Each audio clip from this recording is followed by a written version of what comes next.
حد سأل وقال أغير حياتي إزاي، وواحد تاني سأل وقال أنا عندي معلومات كتيرة جدا بس معرفش أتطور إزاي ومش عارف أتغير إزاي. طب أبدأ بإيه؟ فبالله عليكم ركزوا في اللي هقوله ده عشان مهم جدا. أكبر خطأ حصل في تاريخنا، للأسف أنا عندي قناعة إن الدين اتخطف من بعض الناس وحصروه في إيه؟ حصروه في شوية شكليات ومظاهر. هو ده الدين. طبعا انتوا فاهمين، ولكن بدون تفصيل. حصروه في الشكليات والمظاهر فقط، ومن ضمن الحاجات اللي اتخطفت من غير ما حد ياخد باله منها انهم قطعوا الصلة المباشرة اللي بينك وبين ربك، اللي بينك وبين ربنا. ولازم حد وسيط يشرح لك، او حد يفهمك، او حد يقولك ربنا يقصد ايه. هي دي الكارثة اللي حصلت. بقول الكلام ده ليه بقى؟ لان ربنا بيكلمنا يوميا، يوميا ربنا بيكلمنا ولم ينقطع عنك نهائي. بس المشكلة ان انت واقع فيما يسمى صم بكم عمي فهم لا يعقلون. والله بقولها بحب واحترام، ده تشخيص، مش قصدي كلام سلبي عليك، انا قصدي اشخص لك الوضع. ان انت لو ما قرأتش الرسالة بتاعت ربنا وما سمعتهاش وما شفتهاش، فانت هتبقى من الصم والبكم العمي. يعني الكلام ده، اولا ربنا بيكلمنا بالمشاعر يوميا، ايا كانت المشاعر اللي بتجيلك دي رسالة من ربنا، سواء ايجابي او سلبي. يعني كلامي معاك دلوقتي دي رسالة من ربنا ليك دلوقتي، لعل وعسى تنور حاجة جواك كانت مظلمة. ممكن كلمة طيبة من حد جاتلك في الوقت انت محتاجها، طبطبت عليك، دي رسالة من ربنا. في كلمة ممكن تجيلك تألمك، دي رسالة من ربنا. ايا كانت المشاعر انت حاسسها سواء ايجابي او سلبي، دي رسالة من ربنا ليك. ثانيا ربنا بيكلمنا بالتعاملات اللي بتجيلنا بالآخرين يوميا. أي تعامل مع الآخرين دي رسالة ليك، أيا كانت المعاملة، معاملة حلوة معاملة وحشة، دي ربنا بعت لك رسالة تفهم فيها الوضع ده حصل ليه، طب الموقف ده حصل ليه، فدي رسالة من ربنا تفهمك.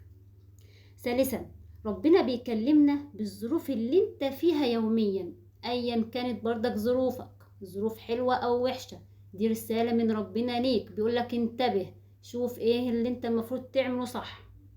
خلوا بالكم من اكبر الاخطاء والكوارث اللي بتخليني نفسي صوتي يوصل للعالم كله، وده ان شاء الله باذن الله هيحصل، الموروث السلبي. اي نعم في موروث ايجابي رائع في منتهى الروعة، ولكن كلامي دلوقتي عن الموروث السلبي. هو ايه الموروث السلبي؟ انه بدأ يبرمج الناس، لا لا لا، ما بدأش، هو خلاص اصلا برمج الناس ان هذه الحياة ابتلاء، احنا في دار ابتلاء، تعب ومشقة، مصايب، لا راحة الا في الاخرة، الراحة في الاخرة بس، احنا هنا مصيبة، كارثة. اوعى تظن ان الدنيا دار جزاء، لا لا لا لا لا لا لا، ده هي دار ابتلاء، والجزاء في الآخرة بس. للأسف الشديد كسروا قاعدة انك تبقى عندك اشارات تدرك بيها ان ربنا بيكلمك. لم تنتبه ان كل تفصيلة في حياتك هي جزاء اللي انت بتعمله، عشان كده لازم تتطور. وربنا حتى قال في القرآن الكريم ولنذيقنهم من العذاب الأدنى دون العذاب الأكبر لعلهم يرجعون. الآية واضحة زي الشمس، هيجيلك عذاب أقل، انتبه، انتبه بقى عشان ترجع. مرجعتش هتبدأ تزيد، مرجعتش هيبدأ يزيد ويزيد عشان ترجع بقى. ربنا عمال يبعتلك إشارات عشان ترجع. عمال يبعتلك في رسائل، عمال يبعتلك في أحداث، في ظروف، في ناس، أيا كانت المعاملة بقى، عمال يبعتلك عشان تفوق وتقعد مع نفسك وتبدأ تاني من أول وجديد وترجع لنفسك. هتلاقي آية كمان: يسلكه عذابا صعدا. أنا بتكلم دلوقتي عن المشاعر، أهي دي رسائل بتاع المشاعر بتيجي منين؟ من ربنا. إن المشاعر بتيجي في الأول سيئة، ثم تبدأ في التصاعد، ثم تبدأ تاني إيه؟ تتصاعد وتتصاعد، إن لم تنتبه إن هذا جزاء. وربنا بيقول لي فوق، وربنا بيقول لي أنت بتطلع من التراك، أنت بتطلع من الطريق.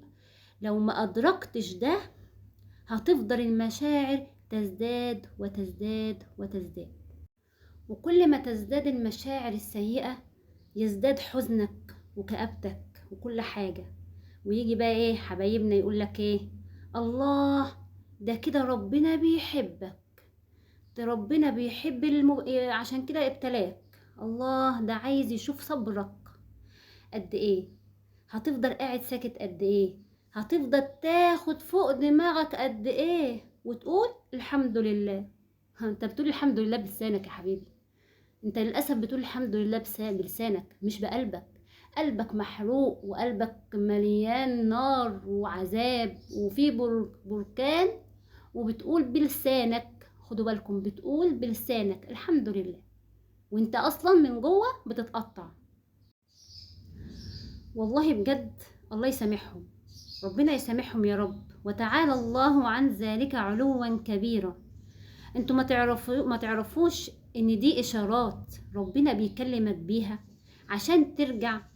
طب ليه بقى انا بقول الكلام ده؟ وايه علاقة الكلام ده بالسؤال اصلا اللي اتسأل، اللي هو انا مش عارف اغير حياتي او ابدأ بايه عشان حياتي تتغير؟ انا بقول لهم ابدأ باللي بيوجعك، شوف بيوجعك ايه وابدأ بيه. هل انت اتحكمت في افكارك؟ عرفت تعمل كنترول على الفكرة بدل ما هي تقودك انت اللي تقودها؟ عرفت مشاعرك تبقى مفاتيحها كلها معاك انت وبس؟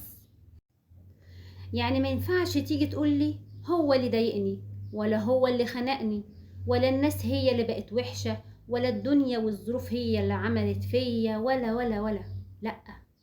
عشان هقولك ليه. هي مشاعرك في ايد الناس؟ هي مفاتيحك سبتها ليهم؟ فده الأساس. لو لم تتقن ده يبقى انت عمال تجري في الهوا وانت مش واخد بالك.